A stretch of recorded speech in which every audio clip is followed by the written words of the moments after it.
Olá, sejam todos vocês muito bem-vindos. Eu sou o professor Daniel Vícola e você está no módulo referente à regência verbal. Então, só para te explicar, estamos dentro do assunto sintaxe, que trata da organização das orações em língua portuguesa, e dentro do assunto sintaxe, no subassunto regência verbal. E aí, quando você olha para essa expressão regência verbal, o que é que te vem à mente? Algo, não é? Pouca coisa? Na pior das hipóteses, nada, ok? Então vamos trabalhar um pouquinho e ver o que a gente consegue aí reavivar na sua memória sobre este assunto, tudo bem? Vem comigo, olha só. Regência quer dizer uso, quer dizer emprego dos nomes e dos verbos na língua portuguesa. Deixa eu acionar aqui a minha caneta, ok? Regência, então, quer dizer uso, quer dizer emprego dos nomes e dos verbos na língua portuguesa. Por isso que, se você reparar no seu edital, você vai encontrar regência nominal e regência verbal, ok? Porque dizem respeito, evidentemente, ao mesmo assunto, mas são dois tipos diferentes de regência. Regência verbal, o uso, o emprego dos verbos na língua portuguesa na construção das orações, e regência nominal diz respeito ao tipo de complemento, ao tipo de preposição que, na verdade, vai ligar o complemento nominal ao seu nome de referência, tá? Então, ao longo das próximas videoaulas, você vai me assistir aqui falando sobre esse assunto, conversando sobre esse assunto com você, tudo bem? Posso contar com a sua companhia? Então, vem comigo. Regência verbal. Veja a definição. Há verbos que admitem mais de uma regência. O que significa isso aqui, pessoal? Mais de uma regência, mais de um uso, mais de uma possibilidade de emprego. Então, há momentos em que eu emprego aquele verbo de um determinado modo, e isso por quê? Porque eu quero que o verbo tenha um determinado sentido, ok? Então, eu tenho que observar o comportamento desse verbo em função do sentido que eu espero que ele tenha. Acompanhe os exemplos e veja comigo. No primeiro exemplo, na minha oração que vou chamar de número 1, encontramos o seguinte. A menina agradava o gatinho amarelo. Sujeito, predicado.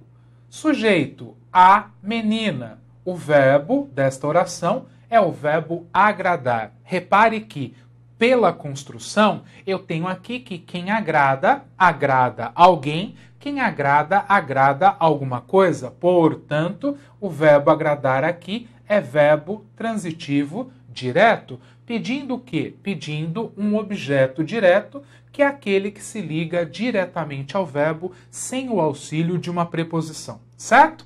Bom, repare que, como transitivo direto, o verbo agradar é sinônimo de acariciar. Então, quando eu digo que a menina agradava o gatinho amarelo, eu estou dizendo que a menina acariciava o tal gatinho, certo?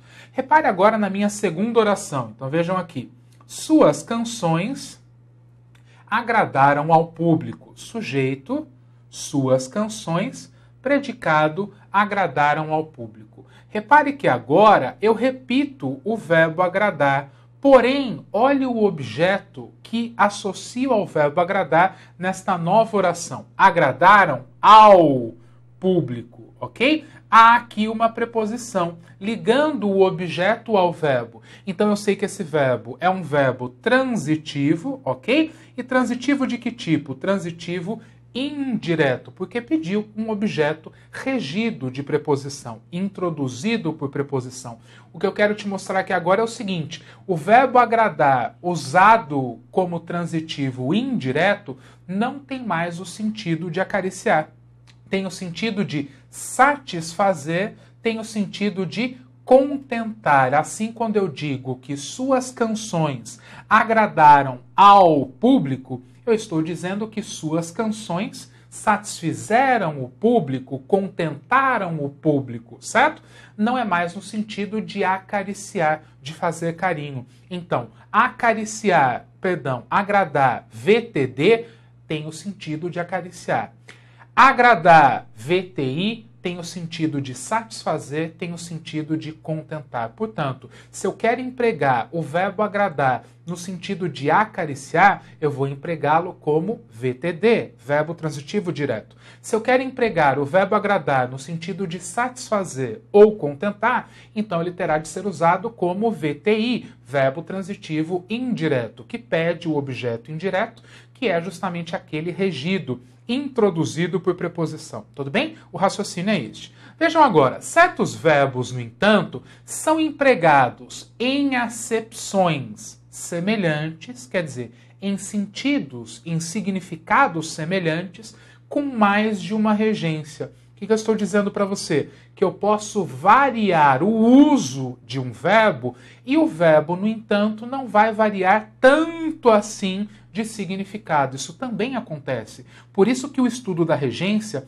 é um estudo tão importante e tão significativo para você. Porque há de tudo. Há verbos que mudam de regência e mudam radicalmente o seu sentido. Há verbos que mudam de regência e não mudam totalmente o seu sentido. Há uma ligeira diferença. Então há diferentes comportamentos por parte dos verbos em relação ao seu uso. Por isso que é interessante você acompanhar, por isso que é necessário você anotar muitas coisas em relação à regência, porque é disso que você vai precisar ao resolver questões que tratem sobre este assunto. Tudo bem? Vejam aqui um exemplo. Ontem a menina brincou.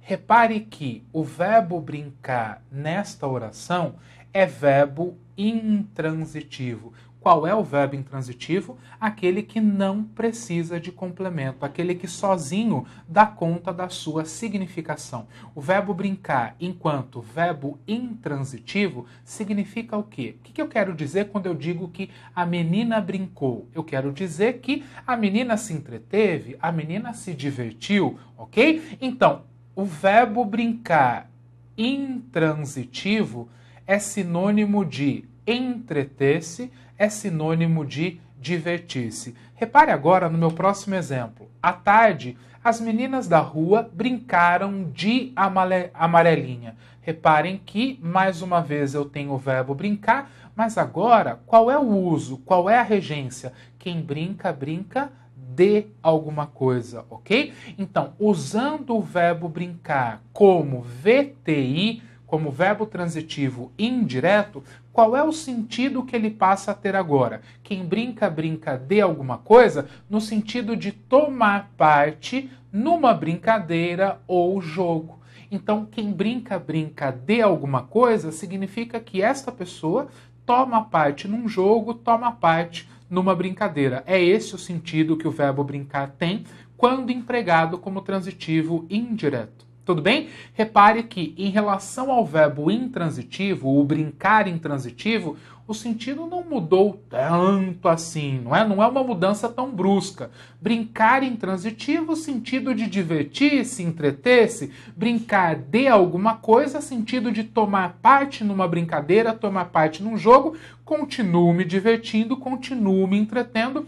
O verbo mudou de regência, mudou de uso, mudou de comportamento, mas o sentido não foi, né? A mudança de sentido não foi assim tão brusca. Vamos observar ainda um terceiro uso do verbo brincar? Olha só, os foliões brincaram animadamente às 4 noites de carnaval. E aqui o que é que eu tenho? Quem brinca, brinca não de alguma coisa. Quem brinca, brinca alguma coisa. O verbo brincar sendo utilizado como verbo transitivo direto, não é? E o verbo brincar usado como transitivo direto significa o quê? Significa tomar parte num festejo popular, não é? Então, quem brinca, brinca alguma coisa no sentido de participar desse festejo. Por exemplo, quando eu digo os foliões brincaram às 4 noites de carnaval, não é? Brincaram o carnaval, quem já não usou, quem já não disse isso,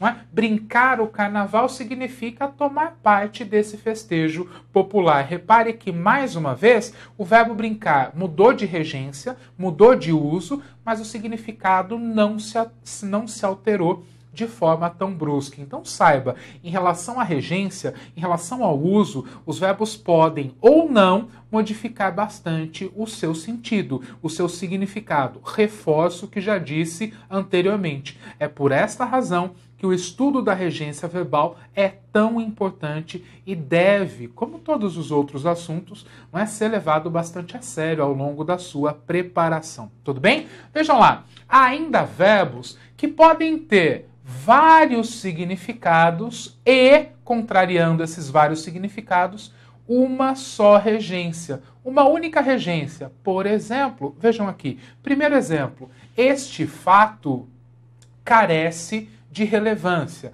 E aquilo que carece, carece de alguma coisa. Quando eu digo carecer de alguma coisa, eu estou usando este verbo como VTI, verbo transitivo indireto.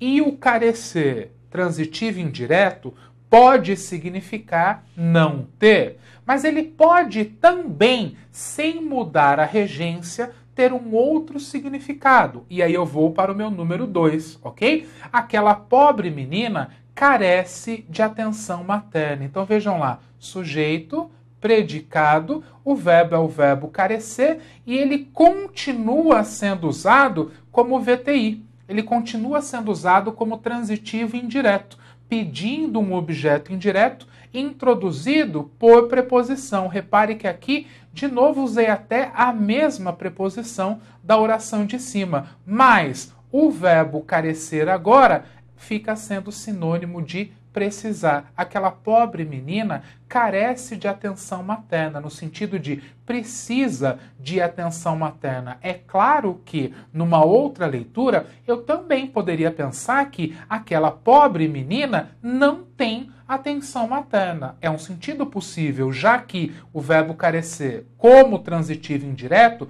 tem tanto este quanto este sentido. E aí, quem é que define, professor? Quem é que me diz quando é o quê? O sentido. O sentido dado à oração pelo contexto é ele que vai te orientar nesses casos em que o verbo não muda a regência e muda pouco ou muito o seu significado, tá? De alguma forma, você sempre verá os verbos em ação. Você sempre verá os verbos acontecendo numa oração. E esse contexto é fundamental para que você determine tanto a regência em que o verbo é empregado, quanto o significado que se espera que ele tenha naquela oração. A partir da junção dessas duas informações é que você vai verificar se a regência foi bem ou mal executada. Tudo bem? Vejam lá.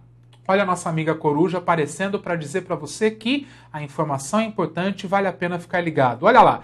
Pensar ou refletir sobre a regência verbal, portanto, nada mais é que observar o uso, o comportamento sintático de um determinado verbo na construção das orações em língua portuguesa. Ou seja, por que é que a regência já entra no campo da sintaxe? Porque eu já estou preocupado com a formação das orações. Eu já estou preocupado em olhar para o verbo e pensar o que é que este verbo, sendo empregado numa oração, pede, não é, como participantes daquela oração. Ele pede um sujeito e um objeto direto? Então ele será o quê? Um verbo transitivo direto. Ele pede um sujeito e um objeto indireto? Ele será um verbo transitivo indireto, ok? Ele não pede complemento nenhum, ele pede só o sujeito, ele será um verbo intransitivo e por aí vai, ok? Lembrando que, quanto à predicação,